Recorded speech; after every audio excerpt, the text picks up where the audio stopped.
WhatsApp everyone, कैसे हैं आप लोग। इस वीडियो में हम लोग रिवाइज करने वाले हैं PGBP, profit and gains of business and profession. Yes sir, दो तीन बातें वीडियो शुरू करने से पहले आप लोगों से मैं करना चाहता हूं। बात नंबर एक, सर ये वीडियो मैं बता रहा हूं आपको, ये है रिवीजन वीडियो, ये रेगुलर स्टडीज का सब्स्टिट्यूट नहीं है। Take disclaimer, this is number one.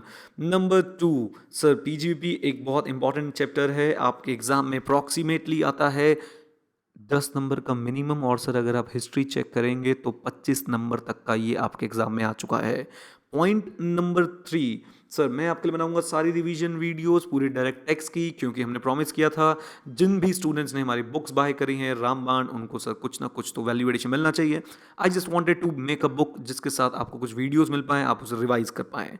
Point number four, the book is रामबाण, as you can see the book is रामबाण and you can buy this book from the links given in the description and the comment box below. So if you want to buy the book, you can buy it. This is completely in English medium. बच्चे नाम देख के confuse होते हैं, oh my God sir ने हिंदी में book लिख दी।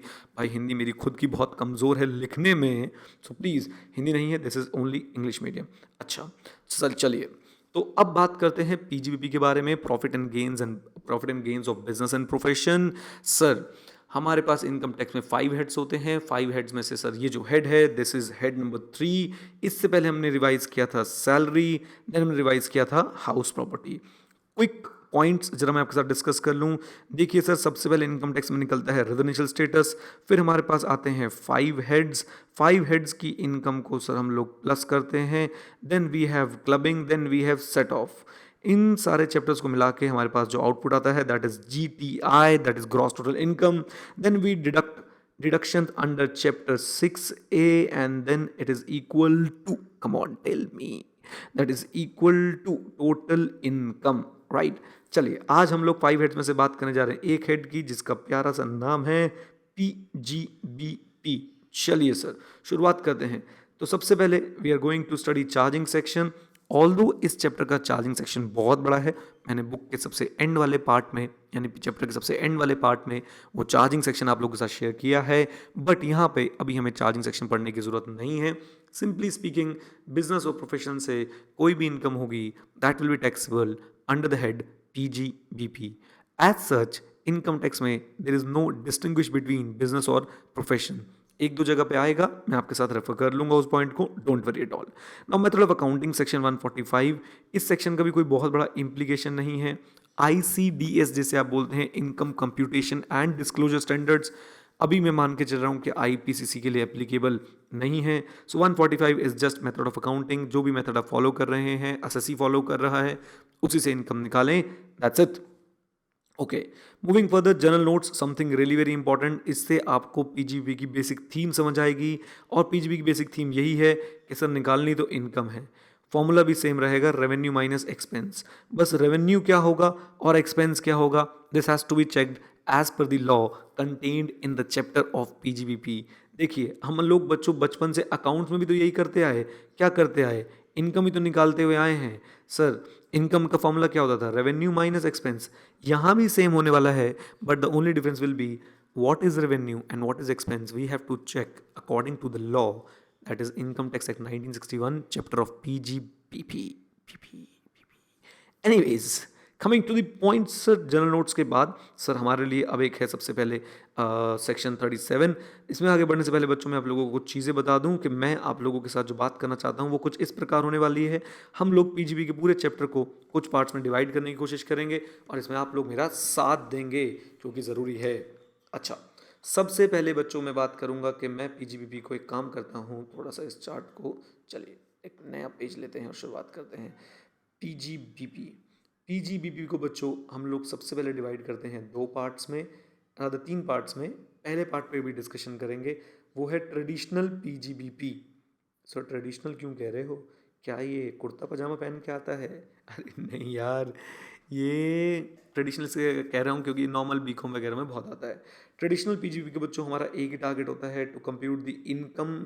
Sir बाकी का भी यही टारगेट होगा, लेकिन यहाँ पे बिल्कुल ट्रेडिशनल तरीके से हम लोग क्या निकालते हैं, इनकम।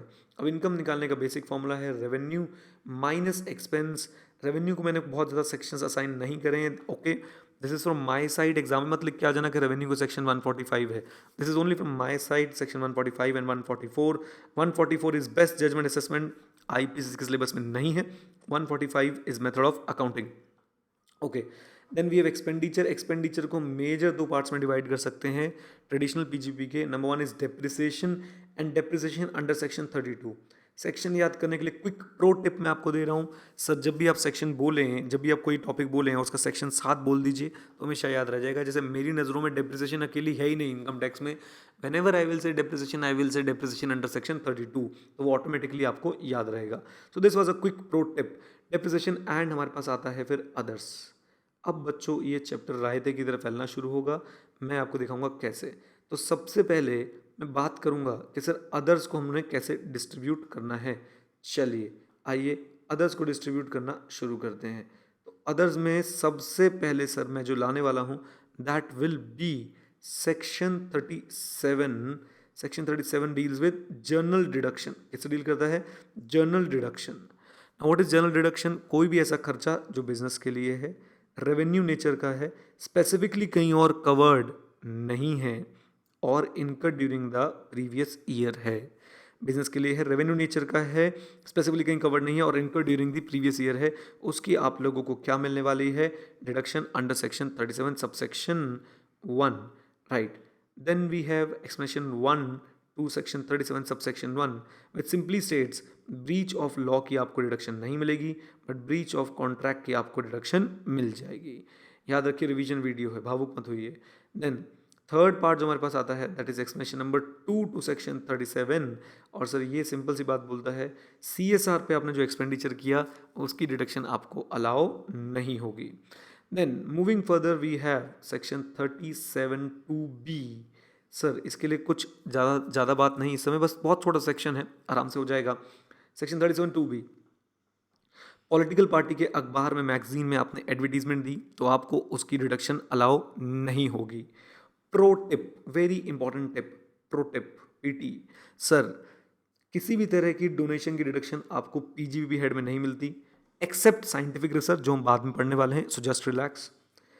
अगर आपने पॉलिटिकल पार्टी को डोनेशन दी है, ध्यान से, अगर आपने पॉलिटिकल पार्टी को क्या दी है? डोनेशन, तो पीजीबीपी हेड में उसकी डिडक्शन नहीं मिलेगी, लेकिन चैप्टर 6A जो हम आगे पढ़ने वाले हैं, चैप्टर 6A में जाके आपको उसकी डिडक्शन अलाउ हो सकती है। मैं सेक्शंस भी यहाँ रेफर कर देता हूँ, सेक्शंस होंगे ATGG-B एंड ATGG-C, ताकि जो लोग पढ़ चुके हैं वो इसमें से देख लें, राइट। ओके, ये बुक में मेरी आपको मिल जाएंगे 6A के अंदर ATGG-B and ATGG-C। So advertisement की जो डिडक्शन है वो अलाउ नहीं होगी, बट सर एडवर्टीजमेंट की डिडक्शन कहीं पे भी अलाउ नहीं होगी, ना ही पीजीपी में ना ही डिडक्शन में। लेकिन अगर आपने दी थी डोनेशन, मेरे साथ बोलिए आपने क्या दी थी? डोनेशन, तो सर आपको उसकी जो डिडक्शन है वो चैप्टर 6A में ATGG-B और ATGG-C में अलाउ हो जाएगी। आइए चलिए let's have a look sir 37 2B कैसे दिखता है। This is 37 2B and 37 2B पढ़ने के बाद बच्चों बुक में मैंने एक चीज़ का डिस्कशन किया है, that is revenue expenditure and capital expenditure. ये सिर्फ नॉलेज पर्पस के लिए है, ये आप लोग देखिएगा अपने आप, एक बार इसको रीड कर लीजिएगा, हो जाएगा, राइट। सर इसका इम्पैक्ट क्या आएगा? रेवेन्यू कैपिटल का डिफरेंस भी दे रखा है। इम्पैक्ट क्या आएगा? इम्पैक्ट ये आएगा कि अगर रेवेन्यू है तो डिडक्शन मिलेगी, कैपिटल है तो फिर डिडक्शन आपको अलाउ 1 साल में नहीं होगी, you have to claim depreciation, right. चलिए now moving further we have section 30 and section 31। Section 30 section 31 के बारे में अगर मैं कुछ बोलना चाहूँ, चलिए पहले मैं आपको यहाँ पे ले आता हूँ अपने चार्ट में और इसमें 2 सेक्शन और लगा देता हूँ, section 30 and section 31। 30 deals with building, 31 deals with machinery.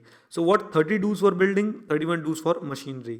Simply speaking, अगर आपने अपने बिल्डिंग पे कोई भी एक्सपेंस किया है, चाहे वो रिपेयर है, चाहे टैक्सेस है, चाहे इंश्योरेंस है, तो सर आपको उसकी डिडक्शन मिलेगी।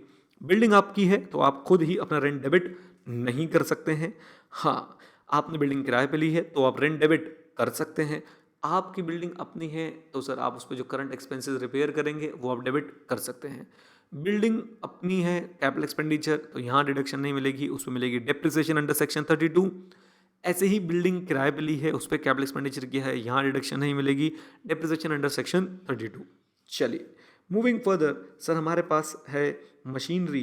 तो जैसा कि मैंने बताया जो काम 30 बिल्डिंग के लिए करता है वही सेम काम 31 मशीनरी के लिए करता है। आइए आगे चलते हैं। 30 के बाद बच्चों हमारे पास है 38। बहुत सिंपल सेक्शन, आइए अपने चार्ट में पहले इसको जोड़ लेते हैं। तो हमारा चार्ट के अंदर एक और सेक्शन आ गया, और वो सेक्शन कौन सा आया? तो 38, प्रोपोर्शनेट डिडक्शन एंड डेप्रिसिएशन। अगर आपकी बिल्डिंग है, मशीन है, कोई भी एसेट है, वो पार्टली ऑफिशियल और पार्टली पर्सनल पर्पस के लिए यूज़ होता है, तो सर उसकी जितनी भी डिडक्शंस हैं सब मिलेंगी प्रोपोर्शनेट बेसिस पे, राइट?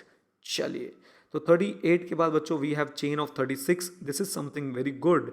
36 में सबसे पहला आइटम है इंश्योरेंस ऑफ स्टॉक। बिल्कुल चिंता ना करें, नो कंडीशन अटैच। अगर आपने अपने स्टॉक का इंश्योरेंस कराया, डिडक्शन अलाउड। मेडिक्लेम पॉलिसी किसकी? अपनी या एम्प्लॉयज़ की? आंसर इज एम्प्लॉयज़ की। सो मेडिक्लेम पॉलिसी कराइए एम्प्लॉय की। याद रखें ये एम्प्लॉय का शॉर्ट कोड मैं यूज़ कर रहा हूँ, आप एग्जाम में यूज़ नहीं करेंगे। सर मेडिक्लेम पॉलिसी एम्प्लॉय की, बस एक ही condition, premium must be paid by any mode other than cash. Bonus and commission paid to employees, yes allowed होगा, provided that it is not paid in place of profit और dividend. आइए sir, then payment of interest की अगर मैं बात करता हूं, sir there is no restriction on the amount of loan which can be taken और the rate of interest. What ever is the rate of interest, sir you may take the deduction. And in this respect हमें एक आगे चल के section पढ़ना होगा, section होगा 43B। So just chill. Then loan for acquiring asset, simply speaking बच्चों इसका फंडा याद रखेंगे कि सर ये आपका फाइनेंशियल ईयर है, यहाँ पे आपने एसेट एक्वायर किया था, यहाँ पे आपने पुट टू यूज़ किया था। सो यहाँ से यहाँ तक के जो सर आपका इंटरेस्ट बनने वाला है, that shall be capitalize with the cost of asset, और that should be added back in the cost of asset. इसके बाद वाला जो इंटरेस्ट होगा उसकी मिलेगी आपको डिडक्शन अंडर सेक्शन 36। ये रेवेन्यू नेचर का माना जाएगा। Okay, then moving further, discount on zero coupon bond. Simple सी बात सर, आप क्या करेंगे, जितना आपने डिस्काउंट दिया है और जो आप बोलना चाहते हैं आपको लॉस हुआ है because of zero coupon bond, divided by life of zero coupon bond, for example 10 years. So आपने 10 लाख के बॉन्ड्स, 10 लाख का आपने नुकसान लिया है सर बॉन्ड्स के ऊपर, या इंटरेस्ट पे कर, इंटरेस्ट तो नहीं होता, आप रिडम्पशन करके आपको 10 लाख का नुकसान हो रहा है। So 10 lakh divided by 10 is equal to what, बोल दीजिए 1 लाख रुपीज़ पर ईयर आपको डिडक्शन मिलती जाएगी, राइट। तो ये थी फर्स्ट क्लास की रिवीजन, और भी बहुत सारी रिवीजन वीडियोस आप लोगों के लिए मैं लेके आ रहा हूं, बहुत ध्यान से सुन लीजिए। 2-3 बातें। Number 1, you can buy this book from the link given in the description of the comment box. Number 2, these are revisionary videos. Number 3, PGBP is really very important, and sections भी याद करने हैं। हाँ, सेक्शन 36 के clauses मत याद कीजिएगा, कोई बात नहीं, लेकिन बेसिक आइडिया होना चाहिए। इससे 37 क्या है, 38 क्या है, 30 क्या है, 31 क्या है, 37(2)B क्या है, और 36 में किस तरह की डिडक्शंस लिखी हैं। नेक्स्ट वीडियो में आपको सारी डिडक्शंस याद कराऊंगा, और हाँ, हमने जो ये रायता फैलाना शुरू किया है इसको भी कंप्लीट करेंगे। 38 के बाद वी हैव 36, और 36 के अंदर बच्चों में फिर से एक पूरी चेन बनाने की कोशिश करूंगा कि 36 की चेन को भी कंप्लीट किया जाए, राइट। चलिए, 36 की चेन बच्चों में अभी तक जितनी पड़ी है वो आपके लिए कंप्लीट कर देता हूं। आइए मेरे साथ जुड़िए और देखिए 36। सो 36 में हमने सबसे पहले जो पढ़ा वो था हमारे पास क्या सर, इंश्योरेंस ऑफ स्टॉक। अरे कहाँ चला गया भाई? हाँ जी, सबसे पहले जो हमने पढ़ा that was insurance of stock, mediclaim of employees, then third आया था bonus and commission, then we had zero coupon bonds, interest on borrowed capital. अगर मैं बात करूं interest, insurance of stock no condition attach, mediclaim yes other than cash, bonus and commission not in place of profit और dividend, zero coupon bond sir life से डिवाइड कर दीजिए जितना लॉस हुआ है, इंटरेस्ट के अमाउंट पे, लोन के अमाउंट पे कोई रिस्ट्रिक्शन नहीं है, interest up to put to use shall be capitalize, और उसके बाद it shall be allowed as revenue expenditure. So इसी चार्ट को बच्चों हम लोग कंप्लीट करते जाएंगे, हीरो बन के आएंगे, डोंट वरी एट ऑल। ये होगा हमारा पीजीपी का complete revision, and keep watching, stay connected, stay head, thank you for the support, love you all, bye bye.